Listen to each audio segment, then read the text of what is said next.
Let me show in a parable to what extent our nature is enlightened or unenlightened. Envision human figures living in an underground cave with a long entrance across the whole width of the cave. Here they have been from their childhood and have their legs and necks chained so that they cannot move and can only see before them, being prevented by the chains from turning their heads around.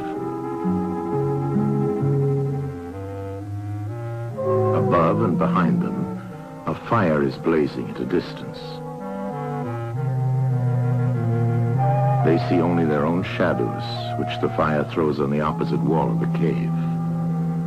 For how could they see anything but the shadows if they were never allowed to move their heads?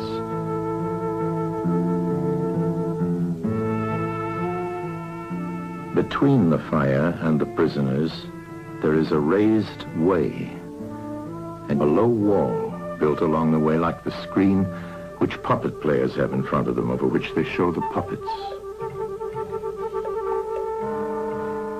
Do you see men passing along the wall, carrying all sorts of articles which they hold projected above the wall?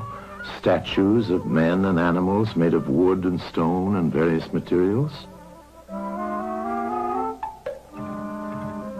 Of the objects which are being carried in like manner, they would only see the shadows. And if they were able to converse with one another, would they not suppose that they were naming what was actually before them?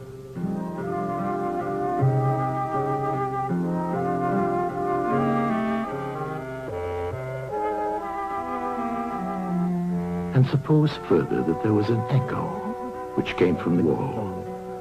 Would they not be sure to think, when one of the passers-by spoke, that the voice came from the passing shadows? To them, the truth would be literally nothing but the shadows of the images. And now look again and see what will naturally follow if one of the prisoners is released. At first, when he is liberated and compelled suddenly to stand up and turn his head round and look towards the light, all this would hurt him, and he would be much too dazzled to see distinctly those things whose shadows he had seen before. And then conceive someone saying to him that what he saw before was an illusion, but that now, when he's approaching nearer to reality and his eyes turn toward more real existence, he has a clearer vision. What will be his reply? And you may further imagine that his instructor is pointing to the objects as they pass and requiring him to name them. Will he not be perplexed? Will he not think that the shadows which he formerly saw are truer than the objects which are now shown to him? And suppose once more that he is reluctantly dragged up a steep and rugged ascent and held fast until he is forced into the presence of the sun himself. When he approaches the light, his eyes will be dazzled, and he will not be able to see anything at all of what are now called realities. He will require to grow accustomed to the sight of the upper world.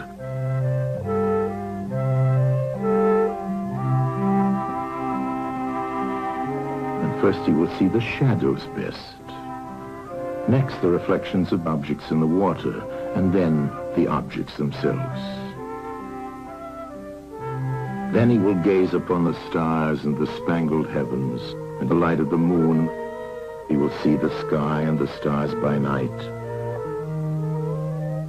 Last of all, he will be able to see the sun, and not mere reflections of it in the water, but he will see the sun in its own proper place and not in another. And he will contemplate the sun as it is. Will he not then proceed to argue that it is the sun who gives the season and the years, and is the guardian of all that is in the visible world, and in a certain way the cause of all things which his fellows had been accustomed to behold? Clearly he would first see the sun, and then reason about it. And when he remembered his old habitation and what was the wisdom of the cave and his fellow prisoners, do you not suppose that he would bless himself for the change and pity them?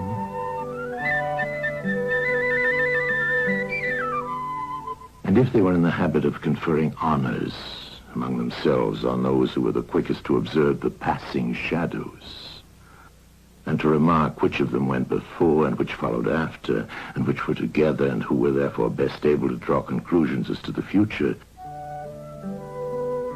do you think that he would care for such honors and glories, or envy the possessors of them? Would he not say with Homer, "Better to be the poor servant of a poor master,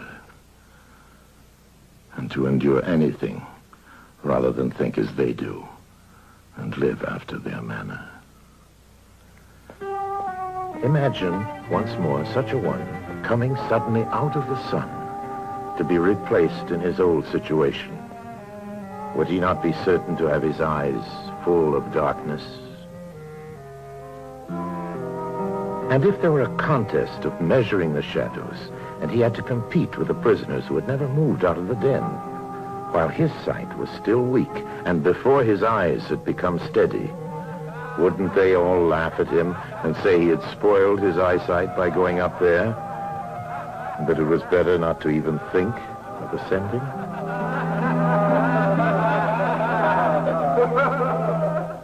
And if anyone tried to release another and lead him up to the light, let them only catch the offender,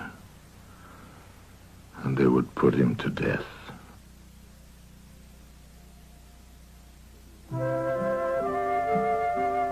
It is the task of the enlightened not only to ascend to learning and to see the good, but to be willing to descend again to those prisoners and to share their troubles and their honors, whether they are worth having or not. And this they must do, even with the prospect of death. They shall give of their help to one another, wherever each class is able to help the community.